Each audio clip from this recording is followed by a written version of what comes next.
Salut à tous, bienvenue sur Info 83. C'est le moment de notre rubrique cinéma avec celui que je ne présente plus. D'ailleurs, je ne vous présente plus, Jérôme. Bonjour Jérôme. Bonjour. Donc Jérôme Cleveland, vous êtes le directeur des cinémas à Toulon-Liberté, à La Valette, l'avenue 83. Et chaque mois, vous venez nous présenter et les sorties du mois, nous donner un peu des idées ciné, et aussi les avant-premières, le moment où on peut rencontrer des stars, Et oui, parce que car c'est ce qui il nous y a intéresse. beaucoup d'actualités dans les cinémas pâtés de Toulon et La Valette. Alors qu'est-ce qu'on va aller voir en février? Et on commence par une comédie dynamique, le nouveau film de la bande à Fifi de Philippe Lachaud, Super-héros malgré lui. La bande à Fifi de retour au cinéma au grand complet. On se souvient, ils étaient d'ailleurs venus présenter le film au mois de décembre au Pâté La Valette. Donc Philippe Lachaud, Tarek Boudali, Vincent Arruti et Élodie Fontan. Alors Super-héros malgré lui. Je crois que dans la littérature américaine des comics books, on est toujours un peu un super-héros malgré soi. Spider-Man se fait mordre par une araignée et il devient paf, un super-héros. Batman, lui, il tombe dans une cave remplie de chauves-souris, ses parents se font tuer, et il adore les costumes de latex. Superman, je crois que c'est le nylon, et il a plein de super pouvoirs parce qu'il habite plus la planète Krypton, donc sur Terre, il est un super-héros, etc., Oui, ça etc. vous tombe dessus en fait, Exactement. hein?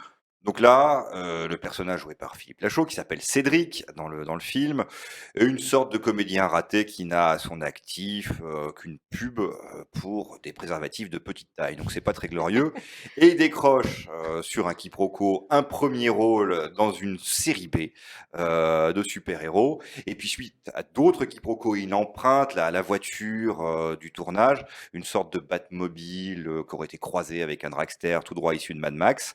Il a un accident avec, évidemment, et il perd la mémoire. Donc il se réveille avec le costume du super-héros, les accessoires du super-héros. Ça y est, il est un super-héros. En tout cas, il y croit.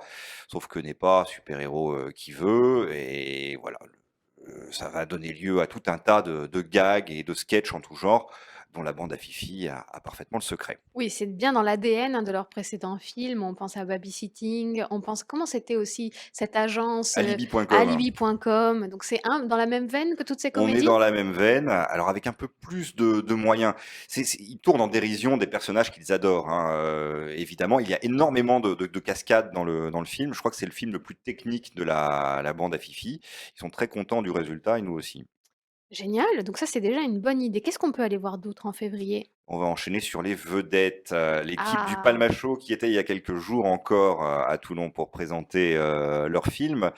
On se souvient donc du premier film de Grégoire Ludig et David Marsay, Max et Léon, qui était un 1er film en costume. C'était particulièrement, couillu, courageux, de faire ça. Là, ils reviennent avec une, comédie qui tourne autour de 2 losers qui travaillent dans un magasin d'électroménager.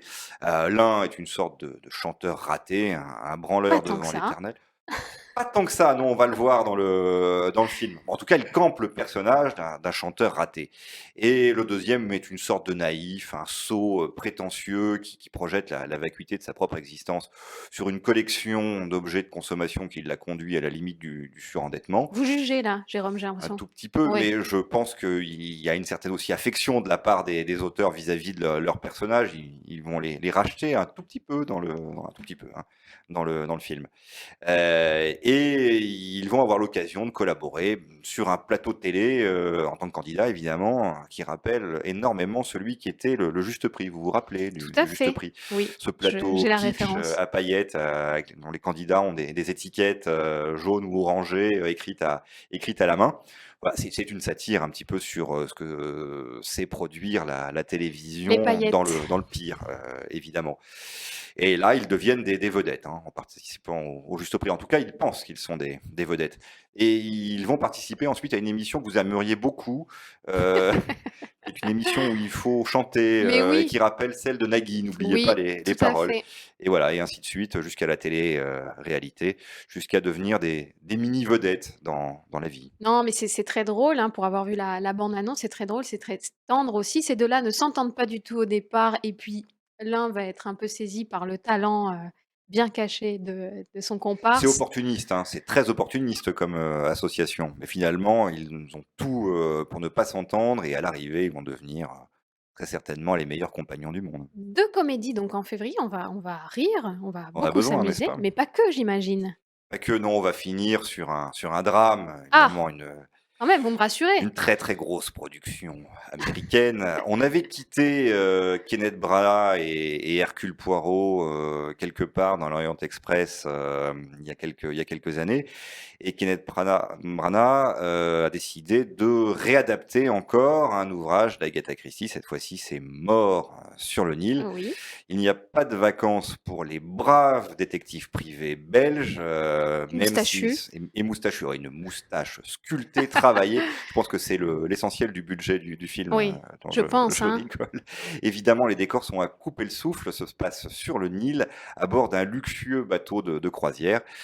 Un couple est là pour sa lune de miel, la mariée meurt, et opportunément, Hercule Poirot est là, va se Heureusement. voir confier l'enquête et il ne manque pas de suspects. Le casting est aussi assez, pléthorique. Annette Bening, Amy Harmer, Gal Gadot, entre autres, et puis bien sûr, Kenneth Branagh dans le rôle d'Hercule Poirot. Va-t-il découvrir le meurtrier? Ça, on le sait puisqu'on a tous Bah, lu, c'est ça. Mort sur le Nil, mais on s'y laisse prendre quand même, hein, de rebondissements en coup de théâtre, au milieu de ces décors faramineux, jusqu'au dénouement fatal.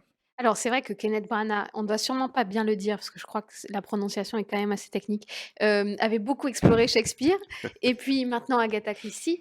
L'Orient Express, c'était plutôt réussi, c'est des belles fresques. C'est vrai qu'on connaît l'histoire, mais on se laisse emporter quand même, hein. Oui, dans l'Orient Express, on avait quand même oublié que c'était un crime collectif. Hein, Mais vous venez de le spoiler là, en disant ça. je n'ai pas parlé de Mort sur le Nil. Donc 3 très beaux films, hein, quand même à l'affiche, 2 comédies et c'est un grand film, d'époque, hein, quasiment puisque ça se passe au siècle dernier. On prend des années, on s'en rend pas compte, C'est Jérôme. tragique. Oui et vous êtes aussi venu nous annoncer des avant-premières, c'est ça? Absolument. Oui? Il y en a plusieurs. Alors, Maison de retraite, le 8 février, On en avait parlé le mois dernier, un film de Thomas Gilou. Thomas Gilou, le réalisateur de La vérité si je mens 1, 2 et chef-d'œuvre. 3, de Michou Daubert. Voilà, un spécialiste des comédies. Pour l'anecdote, Thomas Gilou est le petit-fils de Blaise Cendrars, donc ça ne nous Non! éloigne pas tellement de la poésie. Il y a un film avec un casting là aussi, pléthorique de seniors. Oui, je vois Gérard ça. Depardieu, Daniel Prévost, Mylène de Mongeau et Kev Adams, Voilà, qui c'est là. sera là, Mmh. donc le 8 février, pour Oui, présenter le film. Et super. le 18 février, un film, dont j'avais beaucoup, beaucoup adoré le 1er numéro, Les crevettes pailletées. Là, c'est Ah! la revanche des J'adore. crevettes pailletées. Donc les crevettes Magnifique. pailletées, suite à un quiproquo, doivent aller aux Gay Games, de Tokyo, mais doivent transiter par, la Russie, se retrouvent en plein milieu d'un village, homophobe. Voilà, plein de rebondissements dans ce C'est nouveau numéro. génial. Les crevettes pailletées, alors c'est vrai, le 1er était extraordinaire. Donc c'est une équipe de garçons qui font Du water du polo. water polo, et qui participent effectivement aux Gay Games. Donc ce sont les jeux olympiques gays, qui sont organisés. Ça existe vraiment ça? Oui, Ah ouais et donc on suit leurs péripéties à toute cette bande. C'est vrai que c'est vraiment génial, c'est très rafraîchissant. Donc avant-première le 18, vous le disiez? 18, Super, en au cinéma présence? Pathé-Lavalette, en présence de toute l'équipe. C'est pas vrai? Oui, Bon bah là, il y a du beau monde.